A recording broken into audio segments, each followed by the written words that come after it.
We begin tonight at the campaign headquarters with CBS News Chief White House correspondent Nancy Cordes at Harris campaign headquarters at Howard University in Washington. And CBS Mornings co-host Tony Dokoupil is at Trump headquarters in West Palm Beach, Florida. We're going to kick things off with Nancy. Nancy, what are you seeing?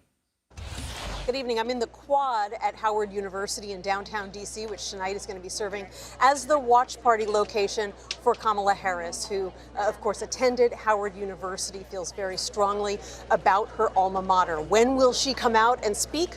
We don't know. It all depends on the returns, I'm told by top aides. Also depends on what Donald Trump does tonight. Does he preemptively declare victory before all the votes are in or before all the votes are counted? What do they do then? I'm told that they are prepared for a number of eventualities. She has stayed largely out of sight today. She did a slew of drive time radio interviews this morning across the battleground states. Other than that, I'm told that she has been spending time with family. That's a tradition for her to have dinner with her family members on election nights. She also made a quick visit to Democratic Party headquarters here in D.C. to thank the staffers, thank the volunteers there who have been behind her during this 108-day sprint to the finish line after she became the nominee by surprise after President Biden dropped out under pressure from his party. She also did a little bit of phone banking at Democratic headquarters, surprising a couple of voters in battleground states who picked up the phone to hear the vice president on the other end. Back to you guys.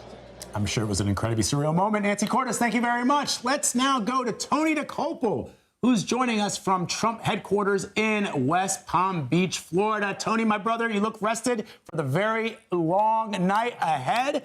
What's the mood like right now at Trump HQ? Hey, Vlad, good evening. Well, they just cut the music and put the cable news shows back on. The feeling until that moment changed was kind of like a wedding reception here. The convention center is giant. It's beginning to fill up. The greatest hits are playing from your uncle's best wedding, maybe the second time around.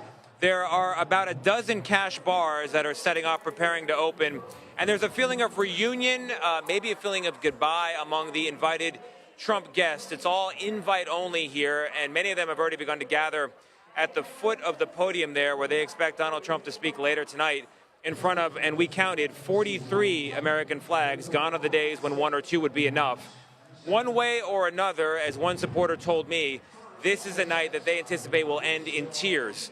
They're hoping for victory, though, obviously, and just a short time ago, we talked to a senior Trump aide who said they like where they sit, they like their shoes. They are bullish on North Carolina, they are bullish on the senior vote, and they feel like the gender gap is more about Kamala Harris collapsing among men than Donald Trump collapsing among women.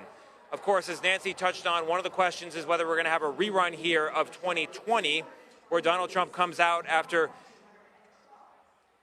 talking as though victory were going to be inevitable and then accusing the American public and the 10,000 jurisdictions that run elections of a giant fraud, claiming victory while votes were still being counted.